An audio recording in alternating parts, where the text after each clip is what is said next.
નમસ્કાર, આપ જોઈ રહ્યા છો વીટીવી ન્યૂઝ વિશેષ કાર્યક્રમ ભવિષ્ય દર્શનમાં આપનું ખૂબ ખૂબ સ્વાગત છે. હું છું આપની સાથે વત્સલ. આપણી સાથે સ્ટુડિયોથી જ્યોતિષાચાર્ય મુકુંદ પંડ્યા પણ જોડાયા છે. મુકુંદભાઈ, આપનું ખૂબ ખૂબ સ્વાગત છે. ધન્યવાદ. જય ગણેશ. આજના પંચાંગથી કાર્યક્રમની શરૂઆત કરીએ. લંબોદર નમસ્તુભ્યામ સતતમ મોદકા પ્રિયા નિર્વિઘ્નમ કુરુ મે દેવ સર્વ કાર્યેષુ સર્વદા. દર્શક મિત્રો, જ્યારે એક મિત્રની સાથે બીજો મિત્ર મળતો હોય છે તો ક્યાંક ને ક્યાંક એના જીવનની અંદર ઘણા બધા બદલાવ આવતા હોય છે. ક્યારેક સારા પણ બદલાવ આવતા હોય અને ક્યારેક ખરાબ પણ બદલાવ આવતા હોય. એવી જ રીતે દર્શક મિત્રો, ગ્રહો જ્યારે એકબીજાની સાથે યુતિ પ્રતિયુતિની અંદર જોડાતા હોય છે ત્યારે ગ્રહોનો પ્રભાવ આપણા જીવન ઉપર વિશેષ માત્રામાં પડતો હોય છે. દર્શક મિત્રો, જ્યારે કોઈ પણ ગ્રહ એકબીજા ગ્રહની સાથે યુતિની અંદર છે, દ્રષ્ટિ દ્વારા છે, પ્રતિયુતિની અંદર વિરાજમાન છે, તો આ ગ્રહોનું ફળ આપણા જીવનની અંદર ઘણી બધી વાર પોઝિટિવ અને ઘણી બધી વાર નેગેટિવ પણ જોડાયેલું હોય છે. દર્શક મિત્રો, આ યુતિ પ્રતિયુતિનો આપણા ભાગ્ય સાથે ઘણો બધો સંબંધ છે. કેવી રીતે, આ દરેક વિષયો ઉપર આજે આપણે ચર્ચા કરવાની છે, પરંતુ શરૂઆત આજના પંચાંગથી કરીએ. દર્શક મિત્રો, આજના પંચાંગની જો વાત કરવામાં આવે તો આજે 13 ડિસેમ્બર 2025 અને શનિવારનો આજે દિવસ બની રહ્યો છે. માક્ષર મહિનાના કૃષ્ણ પક્ષની આજે નવમી કહેતા નોમની આજે તિથિ છે, જે સાંજે 4:37 સુધી છે. ત્યારબાદ દશમી કહેતા દશમની તિથિનો પ્રારંભ થશે. હસ્ત નામનું આજે નક્ષત્ર રહેશે. આયુષ્યમાન નામનો યોગ રહેશે, જે સવારે 11:15 સુધી છે. ત્યારબાદ સૌભાગ્ય નામના યોગનો પ્રારંભ થશે. આજના દિવસની અંદર ગર નામનું કરણ રહેશે અને 12 રાશિઓનું ભવિષ્ય કથન, જેના આધાર ઉપર કહેવામાં આવશે એવું ચંદ્રમાનું ભ્રમણ આજના દિવસની અંદર કન્યા રાશિની અંદર રહેશે. એટલે આજે જે કોઈ પણ બાળકોનો જન્મ થશે તેમની રાશિ કન્યા રહેશે, જેના અક્ષર પ, ઠ ને હણ રહેશે. તો આજે જન્મનાર બાળકોનું ભવિષ્ય સુંદર, સુખમય, આનંદમય, હર્ષમય, લાભમય રહે એવી શુભકામના સાથે જય ગણેશ. મુકુંદભાઈ, આજના પંચાંગની વાત તો કરી, પરંતુ આજનું દિન વિશેષ શું રહેવાનું છે એ પણ જણાવી દો, પછી આપણે રાશિ ભવિષ્ય તરફ આગળ વધીએ. વત્સલભાઈ, દિન વિશેષની અંદર આપણે રોજબરોજ નવા સબ્જેક્ટ ઉપર આપણે ચર્ચા કરતા હોય છે. ક્યારેક વાસ્તુની વાત થતી હોય, ક્યારેક ધર્મની વાત થતી હોય, ક્યારેક જ્યોતિષની વાત થતી હોય, ક્યારેક આધ્યાત્મની વાત થતી હોય, ક્યારેક નવું જાણવા પણ મળતું હોય. દર્શક મિત્રો, આજનો એક એવો દિવસ છે કે આજના દિવસની અંદર આપણે વાત કરવાના છીએ ગ્રહોની યુતિ અને પ્રતિયુતિ વિશે. દર્શક મિત્રો, ખાસ કરીને કાળ પુરુષની કુંડલી, તમારી જન્મ લગ્ન કુંડલી, કોઈ પણ કુંડલી હોય, આ કુંડલીની અંદર જ્યારે લગ્ન સ્થાન લખેલું હોય ત્યાં કોઈ પણ એક અંક બિરાજમાન હોય અને એના પછી બધા ગ્રહોને અલગ અલગ સ્થાનની અંદર બિરાજમાન કરેલા હોય. ગોચરની અંદર એ સમયે જે ગ્રહોનું પરિભ્રમણ હોય એ ગ્રહોને એ જગ્યાએ બિરાજમાન કરેલા હોય, એટલે કે જન્મના સમયે જે ગ્રહો જે જગ્યાએ બિરાજમાન છે એ કુંડલીની અંદર એ જગ્યાએ બિરાજમાન કરવામાં આવતા હોય છે. દર્શક મિત્રો, અલગ અલગ ગ્રહ અલગ અલગ નક્ષત્રની અંદર હોય છે, કારણ કે જ્યારે અલગ અલગ નક્ષત્રની અંદરથી પરિવર્તિત થાય તો એને એ રિલેટેડ આપણો સ્વભાવ બનતો હોય છે, એ રિલેટેડ આપણી કામ કરવાની ક્ષમતા બનતી હોય છે, એ રિલેટેડ આપણા જીવનની અંદર ઘણા બધા ચેન્જીસ, ઘણા બધા લાભ, ઘણા બધા નુકસાન, આ બધી વસ્તુઓ આપણે જોઈ શકતા હોઈએ છીએ. દર્શક મિત્રો, આજે આપણે વાત કરવી છે યુતિ, ભાવયુતિ અને દ્રષ્ટિયુતિની. દર્શક મિત્રો, ખાસ કરીને આપણા જીવનની અંદર ગ્રહોની યુતિ વિશેષ માત્રામાં મહત્વ ધરાવે છે. દરેક ગ્રહ પોતાની ચાલ મુજબ ચાલતો હોય. ચંદ્ર 2.25 દિવસે એક રાશિમાંથી બીજી રાશિમાં પરિવર્તન કરે. સૂર્ય મહારાજ 1 મહિને પરિવર્તન કરે. મંગળ મહારાજ 40 થી 44 દિવસની અંદર પરિવર્તન કરે. ઘણીવાર વક્રી અને માર્ગી થતા હોય તો ઘણીવાર વધારે પીરિયડ પણ પોતે લેતા હોય છે. શનિ મહારાજ 2.5 વર્ષ સુધી એક રાશિની અંદર રહે છે. રાહુ મહારાજ 18 મહિના સુધી રહે છે અને ગુરુ મહારાજ 13 મહિના સુધી એક રાશિની અંદર બિરાજમાન છે. અત્યારે અતિચારી ગુરુ ચાલે છે, એટલે આપણે એક વર્ષની અંદર 2 વાર કે 3 વાર ગુરુ મહારાજનું રાશિ પરિવર્તન જોઈએ છીએ. હવે દર્શક મિત્રો, વાત આજે આપણે યુતિની કરીએ છીએ. કોઈ પણ ગ્રહ પોતાની સાથે, એટલે કે સૂર્યની સાથે બુધ બિરાજમાન છે તો એને બુધાદિત્ય યોગ કહેવામાં આવે, કારણ કે આવા કોઈ પણ વ્યક્તિની કુંડલીમાં 2 ગ્રહો એકબીજાની સાથે અંશાત્મક રીતે જોડાયેલા હોય. હવે દર્શક મિત્રો, ઘણી બધી વાર શું બનતું હોય કે ઘણા લોકોની કુંડલીમાં ચંદ્ર ગુરુનો ગજકેસરી યોગ હોય.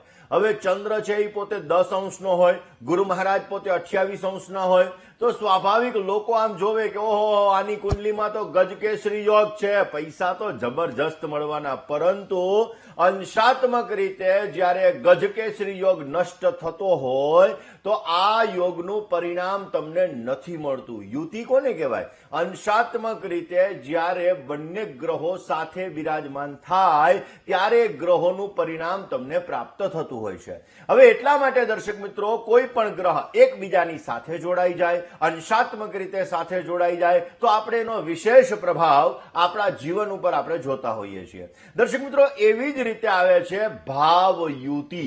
ભાવયુતિ કોને કહેવાય? કે જો કોઈ પણ બે અથવા બે થી વધારે ગ્રહ એક જ ભાવની અંદર બિરાજમાન હોય તો એને કહેવાય ભાવયુતિ. અને એ ભાવનો અધિપતિ પણ એ સ્થાનની અંદર બિરાજમાન હોય તો એનું વિશેષ માત્રામાં ફળ આપણા જીવન ઉપર મળતું હોય છે.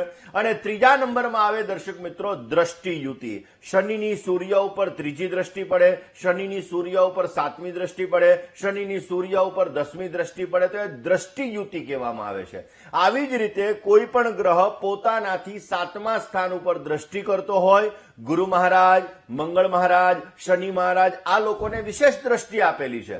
અને એટલા માટે જ્યારે કોઈ પણ ગ્રહની બીજા ગ્રહ ઉપર દ્રષ્ટિ પડતી હોય તો એ દ્રષ્ટિ યુતિ તરીકે આવતું હોય છે. દર્શક મિત્રો, વાત આજે આપણે યુતિની કરીએ છીએ તો તમારી કુંડલી તમે ખોલી અને જોઈ શકો કે આ કુંડલીની અંદર કયા ગ્રહો બિરાજમાન છે. કારણ કે દર્શક મિત્રો, જ્યારે ગ્રહોનું પરિણામ અલગ અલગ યુતિની અંદર આવી જાય ત્યારે પરિણામોની અંદર ઘણા બધા ફેરફારો થતા હોય. ઘણી બધી વખત એવું થતું હોય કે સૂર્ય અને બુદ્ધ બંને ગ્રહો સાથે બિરાજમાન છે, સૂર્ય અને ગુરુ બંને ગ્રહો સાથે બિરાજમાન છે. હવે આપણે એવું વિચારીએ કે ભાઈ ચંદ્ર અને ગુરુનો ગજકેસરી યોગ થાય, પરંતુ સૂર્ય અને ગુરુ જ્યારે બિરાજમાન હોય તો આવા વ્યક્તિઓને ઉત્કૃષ્ટ માન સન્માનની પ્રાપ્તિ થતી હોય છે. આવા લોકો પોતાના જીવનની અંદર ઉચ્ચ પદ પ્રતિષ્ઠાને પણ પ્રાપ્ત કરી શકતા હોય છે.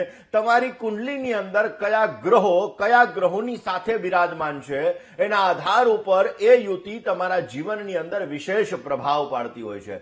દર્શક મિત્રો, ગ્રહાધીનમ ગ્રહારાજ્યમ પ્રયચ્છન્તિ ગ્રહારાજ્યમ હરંતિ ચ ગ્રહેશુ વ્યાપિતમ સર્વમ ત્રૈલોક્ય સચરાચરમ. આપણી કુંડલી છે ને એ આપણો અરીસો છે અને એ અરીસાના આધાર ઉપર આપણે આપણા જીવનની અંદર થનારા લાભ, થનારા નુકસાન બધી વસ્તુઓને આપણે જાણી શકીએ છીએ. અરે દર્શક મિત્રો, કઈ લાઈન લેવી, કયા દેશમાં ફાયદો થશે, કયા ગામમાં ફાયદો થશે, કયા વ્યક્તિથી ફાયદો થશે, આ બધી વસ્તુઓ આપણે આપણા જીવનની અંદર આ ગ્રહોના આધારે જાણી શકતા હોઈએ છીએ. દર્શક મિત્રો, સૂર્ય અને શુક્ર આ ગ્રહોની યુતિ જ્યારે કોઈ પણ વ્યક્તિની કુંડલીની અંદર હોય, એટલે તમારી કુંડલી છે એમાં સૂર્ય અને શુક્ર બંને ગ્રહો સાથે બિરાજમાન છે, તો આવા વ્યક્તિઓના જીવનની અંદર દાંપત્ય જીવનનું સુખ તો મળે જ છે, પણ જો શુક્ર અસ્તનો થઈ જાય તો સુખ ઓછું છે એવી અનુભૂતિ પણ કરાવડાવે. સૂર્ય અને શુક્ર સાથે હોય તો આવા વ્યક્તિઓને સારી વસ્તુઓ પ્રત્યેનું આકર્ષણ પણ રખાવડાવતું હોય. એવી જ રીતે દર્શક મિત્રો, સૂર્ય અને મંગળને આપણે અંગારક યોગ તરીકે ઓળખીએ છીએ. પરંતુ જ્યારે આ સૂર્ય અને મંગળ બંને ગ્રહો સાથે આવે તો વ્યક્તિમાં અપાર સાહસ ભરેલું હોય. એમ કહી શકાય કે પોતે પોતાની પાસે ન નાણાં હોવા છતાં પણ પોતે સારું એવું સાહસ કરી શકતા હોય. પણ જો એમાં મંગળ અસ્તનો થઈ ગયો, કારણ કે અત્યારે મંગળ અસ્તનો ચાલે છે 1 નવેમ્બરથી મે મહિના સુધી, તો આ મંગળ મહારાજ જે અસ્તના હોય તો કર્જની સમસ્યાનું પણ સર્જન કરે, કોર્ટ કચેરીને લગતી સમસ્યાઓનું પણ સર્જન કરે. એટલા માટે દર્શક મિત્રો, આપણી કુંડલીની અંદર ગ્રહોની યુતિ વિશેષ માત્રામાં પ્રભાવ પાડે છે. તમારા ગ્રહની અંદર શુક્ર જો શનિની સાથે હોય, શુક્ર જો રાહુની સાથે હોય, શુક્ર જો કેતુની સાથે હોય, શુક્ર જો મંગળની સાથે હોય તો ક્યાંક ને ક્યાંક આનો દુષ્પ્રભાવ પણ તમને જોવા મળે છે. આવા લોકો પોતાના જીવનની અંદર સારી વસ્તુઓ પ્રત્યેનું આકર્ષણ રખાવે, અમુક સમયે ઇમોશનલ એટેચમેન્ટ પણ આવા લોકોને ઉત્પન્ન કરાવડાવે. હવે શનિ અને સૂર્યનો સંઘર્ષ યોગ જેની કુંડલીમાં હોય, આવા વ્યક્તિઓને લગ્ન થવામાં, દાંપત્ય જીવનમાં અને કેરિયરમાં આ ત્રણની અંદર પ્રોબ્લેમ કરાવે. પરંતુ શનિ મંગળનો સ્ફોટક યોગ હોય તો તમારા જીવનની અંદર તમે ટેકનોલોજી ફિલ્ડની અંદર આગળ વધી શકો, તમે પોલીસની અંદર સશસ્ત્રધારી અથવા મિલિટરીની અંદર સશસ્ત્રધારી વસ્તુની અંદર પણ તમે આગળ વધી શકો. આવા યોગો બની શકે. આવી રીતે દર્શક મિત્રો, આપણી કુંડલીમાં કયા ગ્રહોની યુતિ છે અને આ યુતિ આપણા જીવનમાં કેવું પરિણામ આપે છે એ આપણે જોવું અત્યંત જરૂરી છે. જય ગણેશ. વાત આજે આપણે મિથુન અને કર્ક રાશિની કરીએ. પહેલા વાત કરી લઈએ ગ્રહોની યુતિની. દર્શક મિત્રો, ચંદ્ર અને મંગળ આ બંનેનો લક્ષ્મી યોગ કહેવામાં આવતો હોય છે, પરંતુ ચંદ્ર અને મંગળ આવા વ્યક્તિઓ જેની કુંડલીની અંદર સાથે બિરાજમાન હોય, આવા વ્યક્તિઓ શત્રુઓ ઉપર વિજય મેળવી શકે છે. આવા વ્યક્તિઓ પોતાનાથી જે લોકો ઈર્ષા કરી રહ્યા છે એવા લોકો ઉપર પણ વિજયની પ્રાપ્તિ કરી શકે છે. સફળતા મેળવવા માટે, ઉચ્ચ પદની પ્રાપ્તિ માટે ચંદ્ર મંગળનો લક્ષ્મી યોગ હોવો બહુ જ જરૂરી છે. જે કોઈ પણ વ્યક્તિ શાસનની અંદર અધિકારી વર્ગ છે, એટલે કે ઉચ્ચ પદવીને પ્રાપ્ત કરી છે, આવા વ્યક્તિઓની કુંડલીમાં જો ચંદ્ર મંગળનો લક્ષ્મી યોગ હોય તો આવા વ્યક્તિઓ વિશેષ માત્રામાં સારી સફળતા મેળવી શકે છે અને ઉત્તમ લાભ મેળવી શકે. હવે દર્શક મિત્રો, ચંદ્ર અને બુધ આ બંને ગ્રહો સાથે જ્યારે બિરાજમાન હોય ત્યારે વ્યક્તિ ધનવાન વ્યક્તિ હોય છે. આવા વ્યક્તિઓના જીવનની અંદર પોતે સારો લેખક પણ બની શકે, પોતે સારો સંપાદક પણ બની શકે, પોતે સારો પત્રકાર પણ બની શકે અને પોતે સારા ઉદ્યોગપતિ પણ બની શકે. એટલે પોતાના જીવનની અંદર પોતે જો મહેનત કરવા ધારે અને પ્રયત્ન કરે તો વિશેષ માત્રામાં આ ક્ષેત્રોની અંદર વિશેષ લાભ મેળવી શકે. વાત દર્શક મિત્રો આ જ વિષય ઉપર કરીએ, પરંતુ એ પહેલા વાત કરી લઈએ ચંદ્ર અને શનિનો વિષયોગ. જ્યારે આ ચંદ્ર અને શનિ આ બંને ગ્રહો તમારી કુંડલીની અંદર સાથે બિરાજમાન હોય તો ક્યારેક ક્યારેક મેન્ટલી ડિસ્ટર્બન્સ ક્રિએટ કરતા હોય છે. આવા વ્યક્તિઓના જીવનની અંદર અમુક સમયાંતરે માનસિક સમસ્યાઓનો ભોગ પણ બનવું પડતું હોય છે. ચંદ્ર અને શનિ આ બંને ગ્રહો જ્યારે સાથે બિરાજમાન હોય ત્યારે શત્રુઓનો નાશ પણ કરી શકે. કારણ કે જો આવા વ્યક્તિઓનો ચંદ્ર સારો હોય, ક્યાંક ને ક્યાંક પોઝિટિવ રિઝલ્ટ આપતો હોય, તો આવા વ્યક્તિઓ પોતાના દુશ્મનો ઉપર વિજય પહોંચાડી શકે અને એ લોકોને જે કષ્ટ આપે છે, સમસ્યા આપે છે, આવા લોકોને ક્યાંક ને ક્યાંક હેરાન પણ કરી શકે. પરંતુ ચંદ્ર મનનો કારક ગ્રહ છે, શનિની સાથે બિરાજમાન છે, એટલે મેન્ટલી ડિસ્ટર્બન્સ આવા લોકોને અમુક સમયાંતરે ઇમોશનલ એટેચમેન્ટ ક્રિએટ થાય અને આ ઇમોશનલ એટેચમેન્ટ મેન્ટલી ડિસ્ટર્બન્સની અંદર ક્યાંક ને ક્યાંક થઈ શકે.